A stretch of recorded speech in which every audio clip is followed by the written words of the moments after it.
Hey everybody, it's Romania Black. Oh my gosh.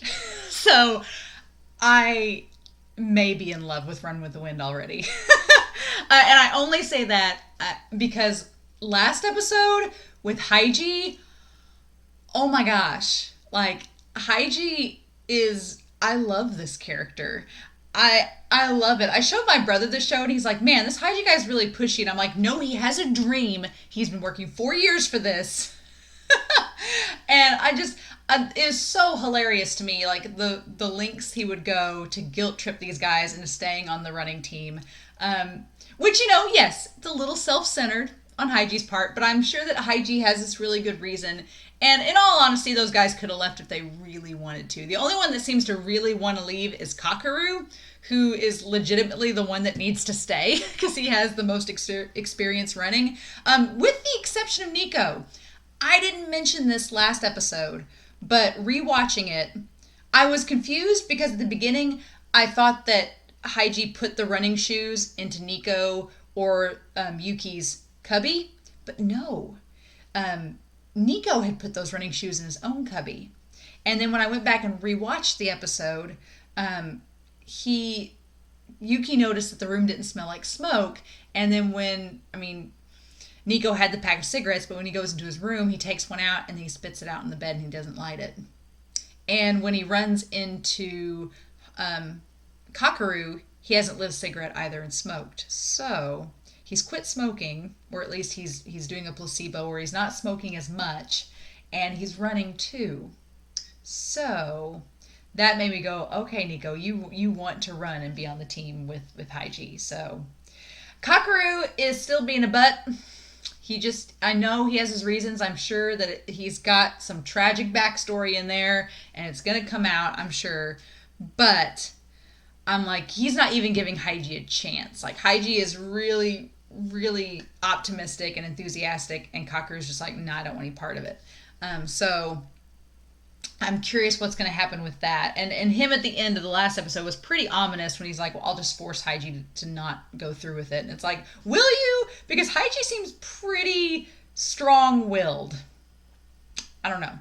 But anyway, last episode hooked me. Like, that was the comedy and the story and the tightness of the plot there. Like, that just got me. I was like, okay, I'm on board. Run with the Wind, you got me. I'm ready. So we are going to do episode 3 today, and I'm pretty excited to see how this ragtag group of would-be runners gets off on their feet. So thank you all for watching. Feel free to comment down below, but we are going to start episode 3 of Run with the Wind here in 3, 2, 1, and we'll start now.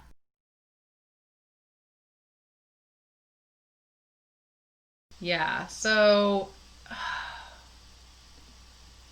just yeah, I mean Haiji, him like running in pace with Prince to make sure that he makes it to the point, and encouraging everybody and saying, yeah, we're gonna do this. Like, he very much has a captain leaderly quality to him. Like, you can tell that he was probably the captain of his running team in high school, and just has that mentor kind of figure to him.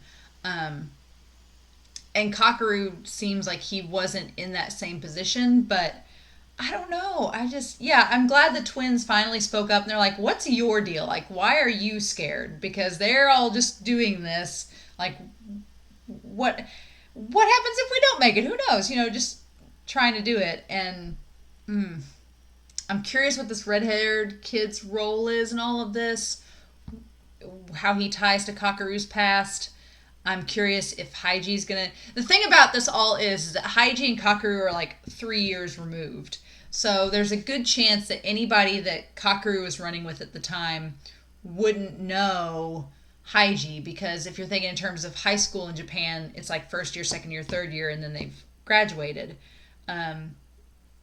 So Haiji would have already been graduated when Kakeru was a first year in high school. So they wouldn't have been in the same competition bracket. They wouldn't have been in the same circuit running. So that's why they don't recognize each other.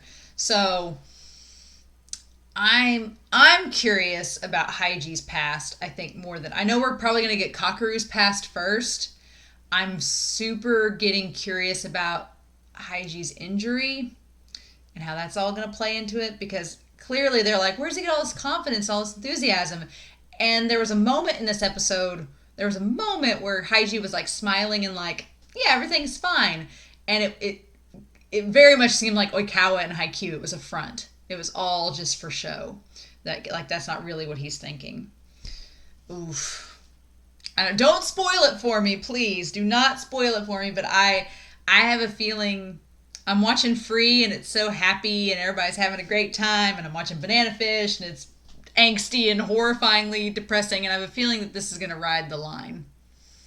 I just have a feeling that there's some backstory stuff that's going to come out in this series, and I'm going to probably cry.